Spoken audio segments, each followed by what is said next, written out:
Pero ¿qué tal? ¿Cómo les va? Bienvenidos, un placer siempre encontrarlos en esta querida pantalla de la televisión pública con mucha info. Hoy tenemos un programón, pero en principio repasemos la situación COVID en la Argentina.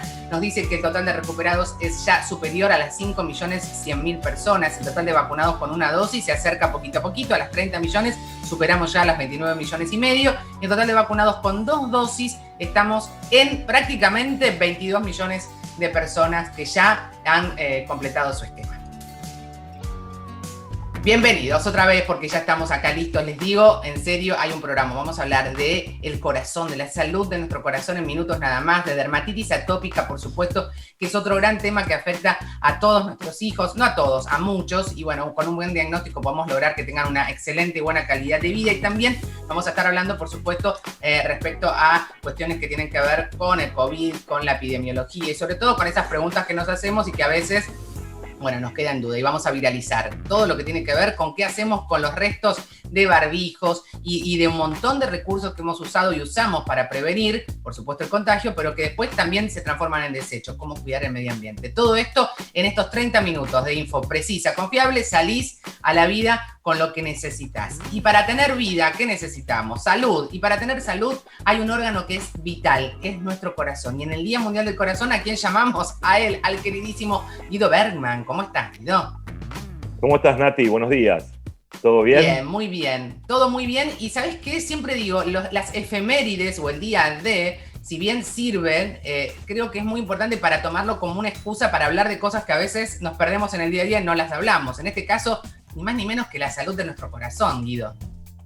Totalmente. Y encima la pandemia, que hizo que nos olvidemos de los controles y también nos olvidamos del corazón en todo este año de pandemia, y mucha gente retrasó los controles que es tan importante, sobre todo teniendo en cuenta que la principal causa de morbimortalidad en todo el mundo es la enfermedad cardiovascular. Por lo tanto, es muy importante hablar del corazón, y esta efeméride sirve para que nos pongamos en autos y decir, le voy a prestar un poquito de atención y le voy a dar un poquito de cariño. Y ponernos la pila, porque viste, vamos a darle cariño al corazón, que lo necesita siempre. Esto que vos decías, hay un montón de enfermedades que se producen silenciosamente y que si nosotros hiciésemos un diagnóstico precoz, una detección, y si estamos conectados con nuestro propio cuerpo y atentos a esas señales, podemos trabajar mucho la prevención, ¿no? Es una clave muy importante, por ejemplo, para evitar los ACV.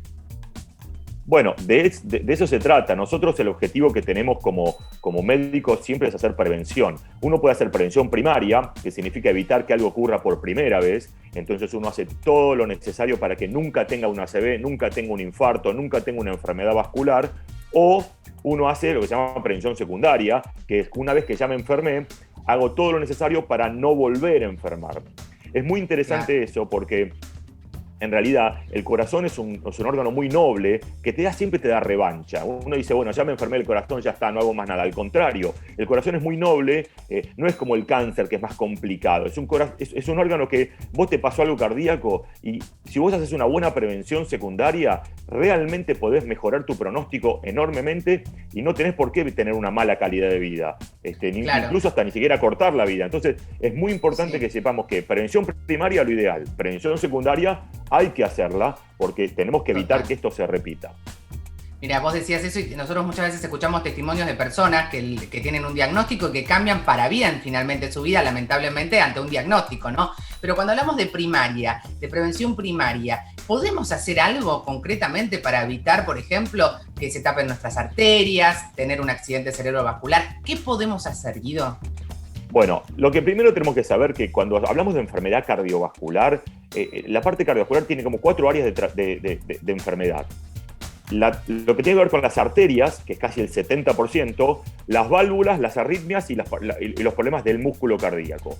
Lo más importante es prevenir sobre todo el tema de la enfermedad de las arterias. Y las arterias se enferman por algo que se llama factores de riesgo, es decir, factores que nosotros podemos tener, algunos de los cuales elegimos y otros no, que van tapando progresivamente las arterias, como tenemos esa imagen ahí que es la placa de colesterol. La arteria esa se inflama y cuando está inflamada, lo que se llama disfunción endotelial, eso capta el colesterol que normalmente circula por la sangre, que tiene que circular porque todos fabricamos colesterol, y eso hace que se vaya tapando progresivamente con colesterol. ¿Cuáles son esos factores? Hay un grupo que no los podemos elegir, que uno es el paso del tiempo. Cuanto más grandes somos, más probable es que tengamos arterias enfermas. Es muy común que una persona de 70, 80 años pueda tener una enfermedad vascular que una persona de 30 o de 20 años. Lo mismo con el hombre, tiene más riesgo que la mujer, y la mujer iguala el riesgo del hombre 10 años después de la menopausia.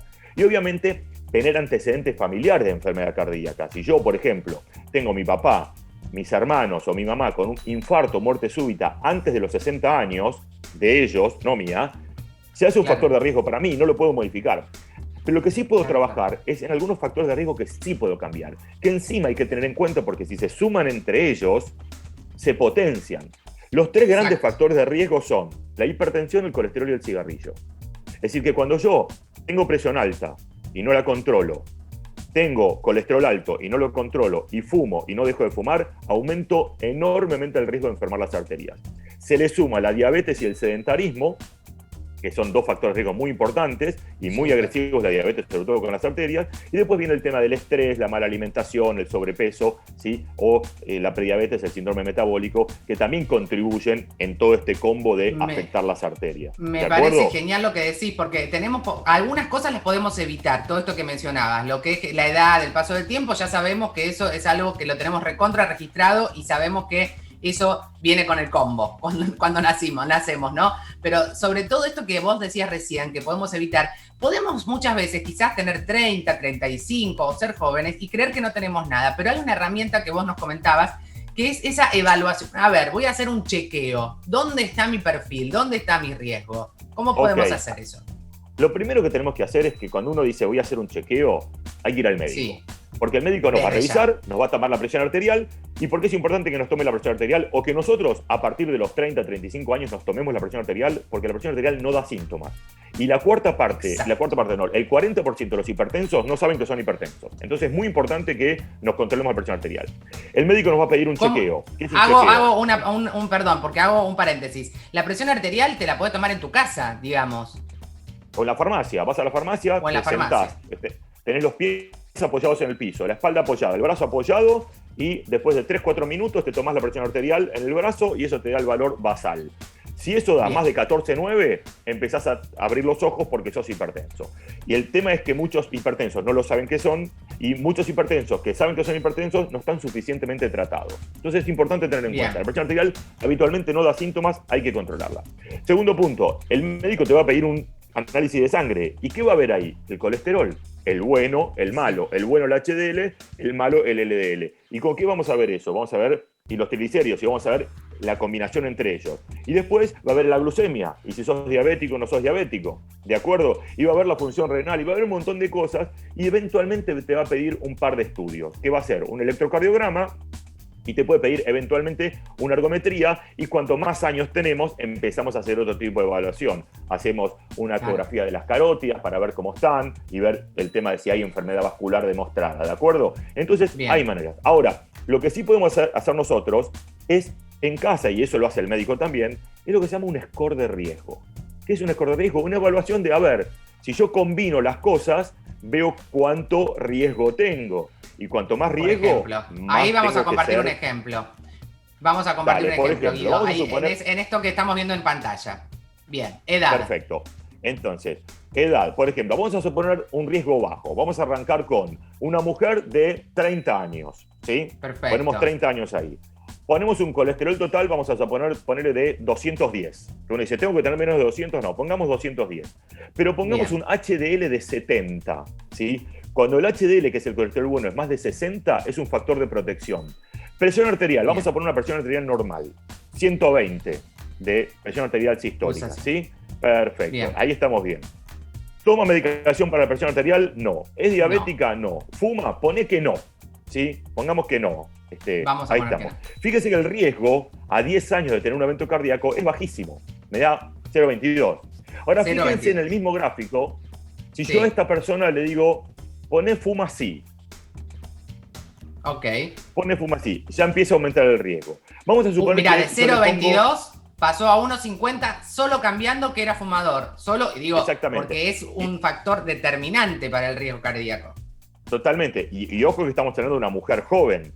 Poné Sí, fumador claro. y ahora cambialo a hombre. Cambialo a hombre. Vas a ver que el hombre, aunque sea tenga 30 años, todavía tiene menos riesgo. Pero fíjate esto. Poné fumador, ahí está. Poné edad 60 años, el hombre. Bien. Hombre fumador de 70 años, con el colesterol bien, la diabetes ok. Mirá lo que le da el factor de riesgo. 10,12. Ya cuando es 10% ya empezamos a tener alto riesgo. Fíjate que si le sacamos el fumador, si esa persona de 60 años deja de fumar, Sí. ¿cómo baja el riesgo bruscamente?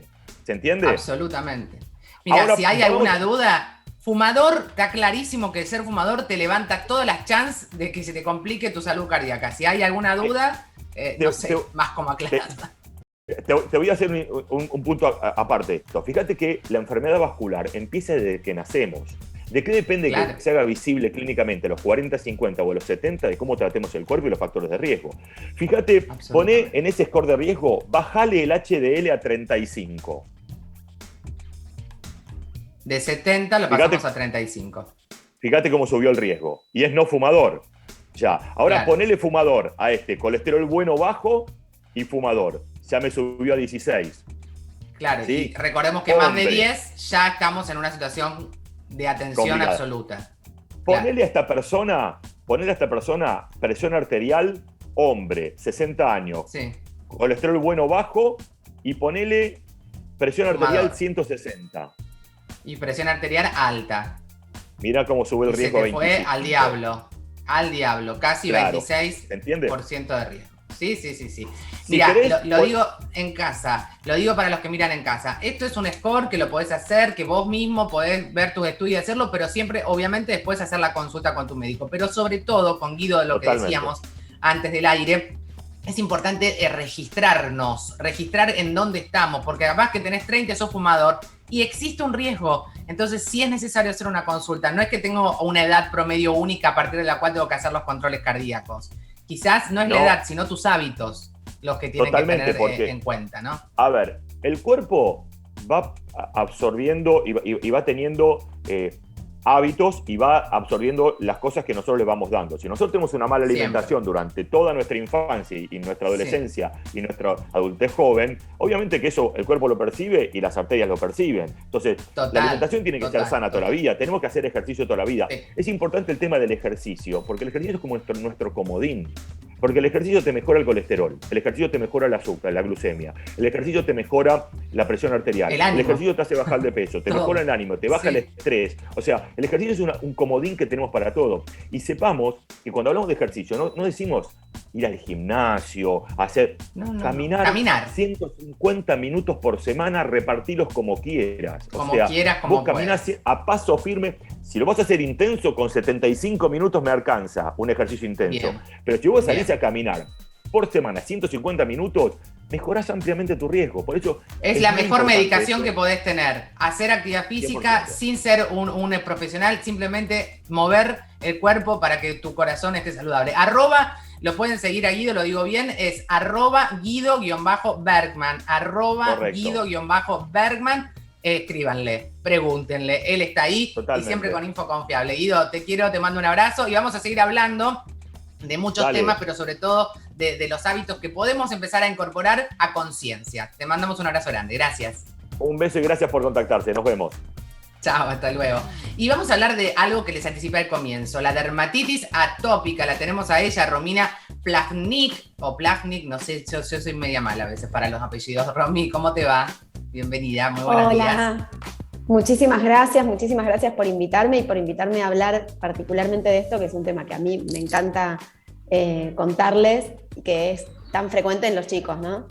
Sí, totalmente, pero me gustaría esto, que ayudemos a los que nos miran en casa a definir qué es la dermatitis atópica, porque es muy fácil de ver, todos en algún momento la hemos visto seguramente, pero a veces nos falta enlazar eso que vimos con lo que es justamente el diagnóstico de esta patología. Bueno, la dermatitis atópica es una enfermedad primero crónica e inflamatoria, y de ahí se desprende algo muy importante. Primero, que los médicos no vamos a curar la dermatitis atópica, sino que lo que vamos a hacer es tratarla para que, digamos, o no haya síntomas o estemos cada vez mejor. Y segundo, es inflamatoria, con lo cual no es contagiosa. Es una enfermedad que es mucho más frecuente en los chicos, que la mayoría de las veces mejoran con la edad, pero que puede también estar en los adolescentes y en los adultos porque hay un porcentaje que persiste y hay algunos que por ahí van a arrancar más grandes. ¿Cómo se diagnostica, Romy, la dermatitis atópica? Acá hay 2 o 3 cosas muy importantes a tener en cuenta. Es una piel que está muy seca, es una piel que tiene brotes de inflamación que se ven como piel más roja, más áspera, que pica. Esto es como recurrente, ¿no? Por momentos estamos mejor, por momentos volvemos a tener un brote, y la picazón, que es fundamental. Eso sería como lo que más tenemos en cuenta. Y como médicos a veces nos dan pistas a algunas localizaciones. Hay algunas fotos que ustedes muestran en la pantalla, sí. Por ejemplo, a cierta edad es más frecuente en los pliegues de los codos. Después, cuando son chiquititos por ahí los bebés, vemos ahí en las mejillas esos cachetes tan rojos, sí, tal cual. Ahí esa foto. En la espalda también es otro lugar donde a veces... depende de la edad. Claro, depende de la edad, se distribuye un poco diferente. ¿Y qué tipo de tratamientos hay? Lo primero que tenemos que hacer es, si notamos alguna de estas características que vos recién mencionaste, es llevar a nuestros hijos con un dermatólogo, si es posible, especialista en pediatría. Y en ese caso, cuando se diagnostica, ¿hay un tratamiento de qué se trata? ¿Es sencillo? ¿Es solo cremas? Mira, esto es como escalonado, ¿no? Porque no todas las dermatitis atópicas son iguales. Pero hay cosas que sí son iguales a todos los pacientes, que es, por ejemplo, cosas para evitar los brotes, cómo vamos a cuidar esta piel en el día a día, ¿no? Que, por ejemplo, ahí tenemos usar jabones adecuados, porque por ahí hay jabones que secan mucho la piel. Nosotros siempre recomendamos jabones de pH bajo, que es más parecido al de la piel. Las telas que ponemos sobre la piel, que siempre priorizar telas de algodón o cosas suaves, evitar la lana, el polar. Ahí, como muestra la foto, la humectación. Hay que suplementar esta piel con cremas humectantes para humectarla, digamos, que es lo que le está faltando. Claro. Y cuando está el brote, ahí es muy importante consultar, porque ahí ya el tratamiento, digamos, es específico para la inflamación, que puede ir desde corticoide en crema hasta otras cosas más complejas. Totalmente. Y me parece que también es interesante hablar de cuáles son esos... ¿Existe algún factor digamos, que detone esto, algún factor de riesgo, o se manifiesta la dermatitis atópica más allá de cuestiones puntuales? Mira, en realidad es una enfermedad multifactorial. Por un lado, hay alguna predisposición genética que no solamente tiene que ver con que tengamos un familiar, un papá, una mamá con dermatitis atópica, sino que la atopía se puede manifestar en otros órganos. Por ahí es una familia en donde hay asma, rinitis alérgica, conjuntivitis alérgica, alergias alimentarias, y eso ya es un factor de riesgo, ¿no? Por otro lado, hay una alteración en lo que se llama la barrera cutánea. La piel es, como yo siempre explico, como una pared de ladrillitos, y esto por ahí está como, digamos, imagínense los ladrillitos como con unas fisuras, como cuando tenemos fisuras en la pared de casa. Claro. Ahí lo que pasa es que, claro, por un lado, ahí como está en la imagen, por un lado se pierde la humedad natural de la piel porque no la podemos mantener porque hay filtraciones, pero para afuera. Y por otro lado, esa piel está más permeable a que ingresen otros alergenos y sustancias irritantes. Y eso es lo que produce esa irritación. Romy, tenemos una pregunta del público, tenemos varias, pero vamos a ver si puede entrar alguna, porque tenemos poco tiempo, me gustaría que entren todas, pero la de Juan Pablo en este caso dice: mi hija tiene 5 años y a veces le sale un sarpullido que le pica, pero no le dura mucho, ¿podrá ser una dermatitis? Es probable, habría que ver la localización o, digamos, y el resto de la piel, ¿no? Porque estas pieles en general en el resto están secas. Es probable, estaría bueno que consulte, porque sobre todo esto pica mucho y nos estamos haciendo un tratamiento los ves sencillo. Que están así y todo eso. Sí. Claro. Está bien. Vamos a la próxima pregunta, a ver si entra Martín de Banfield. Dice: ¿puede ser contagiosa la dermatitis atópica? No, no es contagiosa. A veces lo que vemos es que en una familia hay más de uno que tiene, pero no es contagiosa porque el problema es que esta piel se inflama fácil. Absolutamente. Vamos a otra pregunta. A ver, en este caso de Silvina, de San Andrés de Giles, dice: mi hijo tiene dermatitis atópica. ¿Cuándo crezca, se le irá? ¿Se va con la edad? A ver, no podemos estar seguros, pero la gran mayoría de los chicos mejoran con la edad. Hay un porcentaje chiquito que no y que sigue teniéndolo, pero la gran mayoría mejora. Y para que mejore es muy importante hacer tratamiento precoz. Está como demostrado que cuanto antes arrancas con el tratamiento y lo controlás, es más fácil que mejore. Absolutamente. Vamos a la otra pregunta. Jimena de Chacarita dice: yo tuve dermatitis atópica cuando era chica, tengo una bebé de meses. ¿Qué puedo hacer para que ella no la tenga? A ver, hay algunos trabajos que no, digamos, le falta un poquito de sustento científico, pero que dicen que si uno pone crema humectante desde edades tempranas en estos niños que tienen antecedentes familiares, podría mejorar la evolución en caso de tener dermatitis atópica. No está del todo comprobado, pero no cuesta nada y es una buena costumbre. Bien, buenísimo. Gracias, Romy. Vamos a decirle a todos ustedes que la pueden seguir en @doctora Plavnik, DRA Plavnik, ahí la siguen a Romy. Vieron que fue muy clara y que nos ayuda a entender sobre todo esto que nos ayuda sobre todo a no alarmarnos y a saber que hay un diagnóstico que nos puede ayudar también justamente a un tratamiento, una serie de cosas que nuestros hijos seguramente nos van a agradecer. Te mando un abrazo grande. Gracias, Romina. Muchísimas gracias por invitarme. Bueno, recuerdo de nuevo, entonces, las redes de Romina es @DRA Plavnik. Ahora seguramente la vamos... Ahí está, doctora Plavnik, la pueden seguir ahí sin problemas. Y les cuento, además, que ahora vamos a estar en contacto justamente con Gonzalo Corral, que es infectólogo, miembro de la SADI, para hablar desde Mar del Plata, sobre todo con lo que tiene que ver, ni más ni menos que con la temporada de verano, con estos fines de semana que a veces uno se hace una escapada, y cuál es la situación que estamos viviendo en esta zona en cuanto por supuesto, al panorama epidemiológico. Nadie mejor que él para explicarlo. Gonzalo, bienvenido. ¿Cómo te va? Acá Natalia Paratore. Hola Natalia, buen día, ¿cómo te va? Bien, muy bien, Gonzalo. ¿Cómo están las cosas por Mar del Plata? Porque por suerte, por gran parte del país, las cosas han mejorado, claramente gracias a la enorme vacunación que se está llevando adelante, entre otras cosas. Pero en Mar del Plata, ¿cómo es el panorama? Bueno, Natalia, te puedo decir que no somos la excepción de lo que está sucediendo en el país. Estamos muy bien, por suerte, en términos de cantidad de nuevos diagnósticos de coronavirus en las últimas semanas.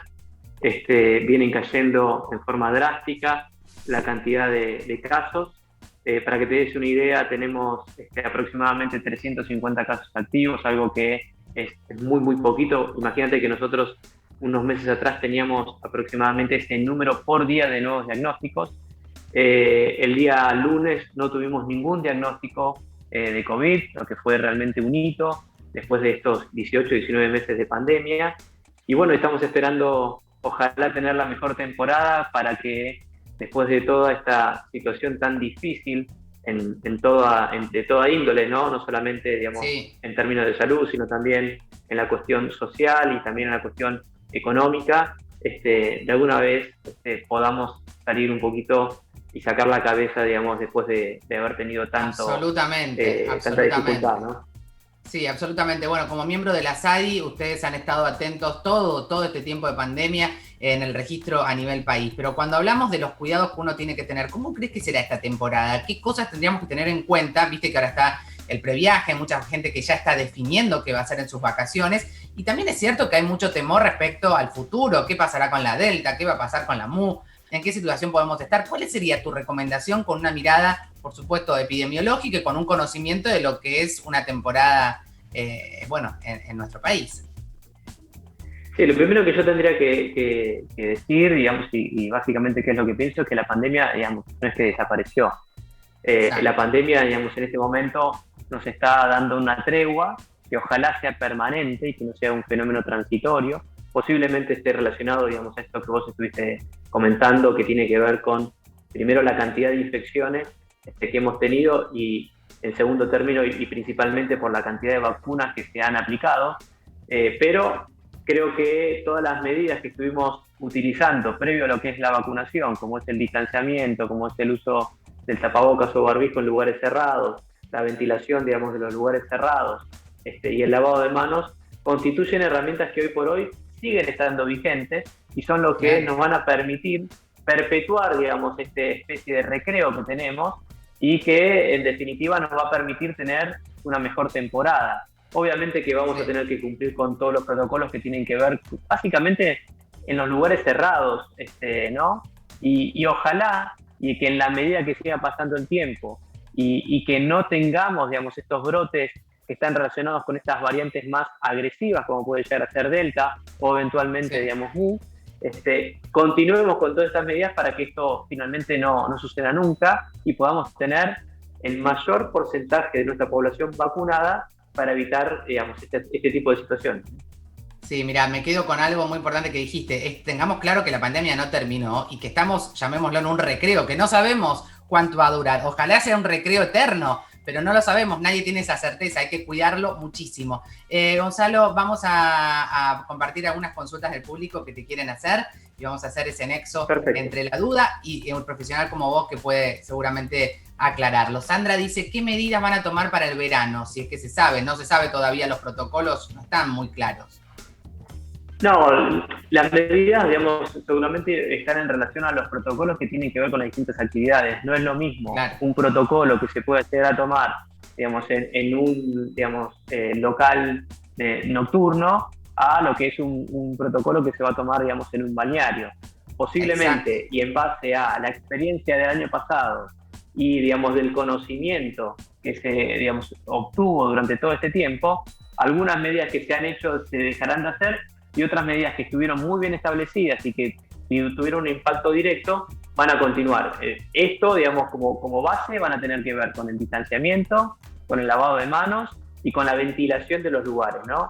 Sumado también a la posibilidad, más o menos, de lo que tiene que ver con la acreditación de las personas que han tenido vacunación, ¿no? Eso se verá y lo definirá cada uno de los rubros.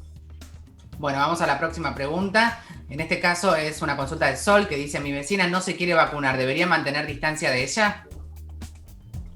Bueno, digamos, la pandemia es una situación que hace que tengamos que pensar, digamos, en un bien común y más allá del bien individual. Y el bien común, cuando hablo de bien común, significa que nadie va a terminar de estar a salvo en la medida que todos estemos a salvo. Entonces, si hay gente que no está vacunada, es un problema que puede perpetuar la pandemia. Digamos, no es solamente que la persona que define no vacunarse termina, digamos, en esa persona, sino que tiene una implicancia directamente sobre la comunidad. Precisamente si hay alguien que no está vacunado, yo trataría de no juntarme o hacerlo en lugares abiertos y con distanciamiento. Claro. Mira, clarísimo. ¿Cada uno puede decidir qué hacer con su vida? Sí. Y si también uno puede decidir cuidarse, ¿no? No estés en lugares cerrados con gente que no está vacunada, sería la gran recomendación, Gustavo. Alejandro dice, si alguien tose sobre una mesada, ¿el virus queda sobre esa superficie? Y si es así, ¿cuánto tiempo? Bueno, en realidad, digamos, estuvo mucho en discusión acerca de cuánto, digamos, o cuál es la vía de transmisión de esta enfermedad. Sí. Y lo que bien se sabe es una vía de transmisión fundamentalmente aérea, que las superficies inanimadas pueden potencialmente transmitirla, ¿tá? Cuando uno toca, digamos, secreciones recientes, digamos, de una persona que estuviera infectada, pero la verdad es que es poco probable. Lo que uno tiene que tratar de mantener y, digamos, focalizar, tiene que ver fundamentalmente con todo lo que tiene que ver con la transmisión aérea.